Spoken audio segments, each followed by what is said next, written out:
ভারতে আইপিএলের উত্তেজনা শেষ হতে হতেই বিশ্বকাপের উত্তেজনা শুরু এবং বিশ্বকাপের উত্তেজনার পরে আবারও টি-20 বিশ্বকাপের উত্তেজনা শেষে এবার নতুন উত্তেজনার নাম বিপিএল আসতে যদিও অনেক দেরি রয়েছে।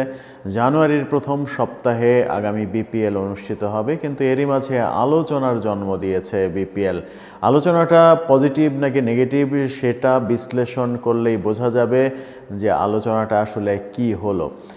বিসিবির প্রধান নির্বাহী কর্মকর্তা নিজামুদ্দিন তিনি আজকে সাংবাদিকদের সঙ্গে মিরপুরে কথা বলার সময় যেটা বলেছেন, ঘোষণাটা দিয়েছেন, সেটা হচ্ছে যে বিপিএলের প্লেয়ার্স ড্রাফট সেটা হবে আগামী সেপ্টেম্বরে। এই তারিখ ঘোষণার জন্য তিনি সংবাদ সম্মেলনের আয়োজন করেছিলেন।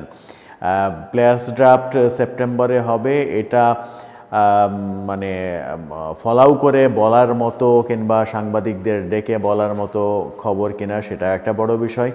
একটা প্রেস বিজ্ঞপ্তি দিলেই হয়ে যায়, কিন্তু ব্যাপারটাকে বড় বানানো হয়েছে যে বিপিএলের বার্তা চলে এসেছে, বিপিএলের ঘণ্টাটা বেজে উঠছে।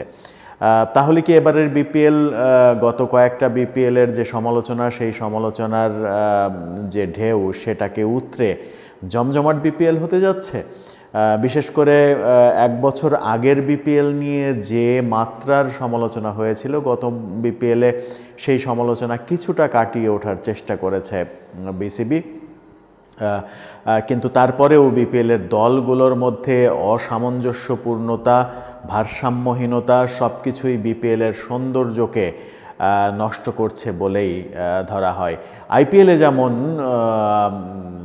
যে দলগুলো খেলছে সেই দলগুলো প্রায় সমানে সমান টক্কর দিয়েছে। এবারের আইপিএলেও আমরা দেখেছি যাদের একেবারে অবস্থা খারাপ ছিল তাদেরকেও আমরা শেষ দিকে এসে উপরের দিকে উঠে আসতে দেখেছি। অর্থাৎ সক্ষমতা, প্রতিটা দলের সক্ষমতাই প্রায় সমান। শেষ পর্যন্ত মাঠের লড়াইয়ে যারা এগিয়েছে তারাই বিজয়টা ছিনিয়ে আনতে পেরেছে। কিন্তু বিপিএলের দলগুলোর মধ্যে দলের চেহারাতে খাতা কলমেই একটা আকাশ পাতাল তফাৎ লক্ষ্য করা যায়। এই আকাশ পাতাল তফাৎটা এবারের বিপিএলেও দেখা গেছে। মাঝখান থেকে হয়তো এবারের বিপিএলে খুলনা, তামিম ইকবালের নেতৃত্বে,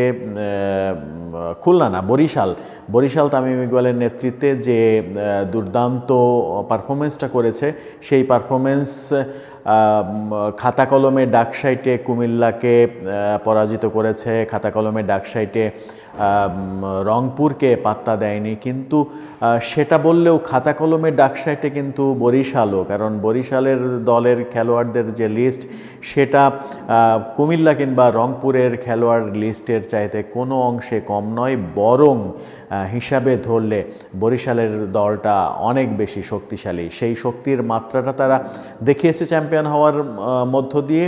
কিন্তু বাকি যে দলগুলো, এই তিনটা দল বাদ দিয়ে বাকি দলগুলোর যে অবস্থা, সেই অবস্থা, চট্টগ্রামের অবস্থা যদি দেখা যায়, ঢাকার অবস্থা যদি দেখা যায়, মাশরাফির সিলেটের অবস্থা যদি দেখা যায়, তাহলে কিন্তু সহজে অনুমান করা যায় যে বাকি দলগুলোর কি চেহারা খাতা কলমে এবং মাঠের পারফরমেন্সে।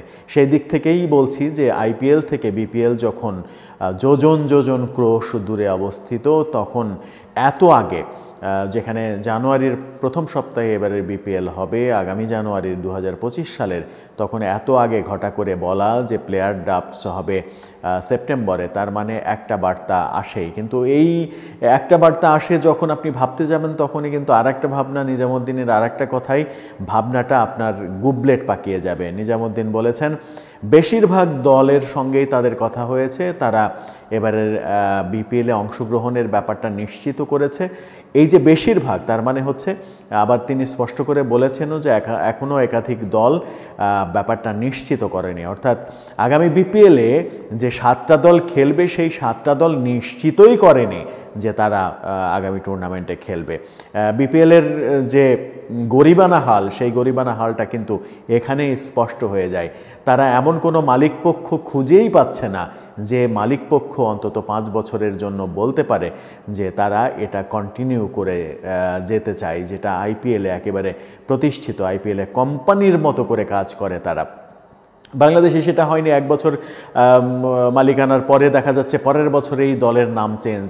বাংলাদেশের বিপিএলের দলগুলোর নাম যে কতবার চেঞ্জ হলো, একমাত্র কুমিল্লা দল ছাড়া, কুমিল্লা যদিও পরে এসেছে, কুমিল্লা দল ছাড়া কোন দলের নাম চেঞ্জ হয়নি এটা কিন্তু আপনি বলতে পারবেন না। প্রায় সব দলের নামই চেঞ্জ হয়েছে, অর্থাৎ সব দলেরই মালিকানা একাধিকবার পরিবর্তিত হয়েছে।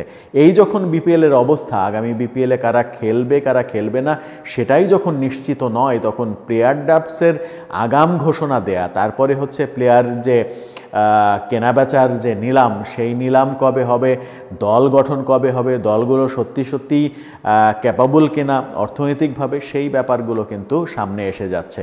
সব মিলিয়ে নিজামুদ্দিনের আজকের এই সংবাদ সম্মেলন খুব একটা শুভ বার্তা যে দিয়েছে আমার মনে হয় না। আমার মনে হয়েছে যে এবারের বিপিএলটাও ওই মানে টানাপোড়েনের সংসারের মতোই বিপিএল হতে যাচ্ছে, যেখানে কিনা আমাদের কর্তারা বলেন পৃথিবীর দ্বিতীয় সর্বোচ্চ, দ্বিতীয় জনপ্রিয় কিংবা দ্বিতীয় গুরুত্বপূর্ণ ফ্রাঞ্চাইজি লিগ নাকি বিপিএল, যেটা হাস্যকরই বটে।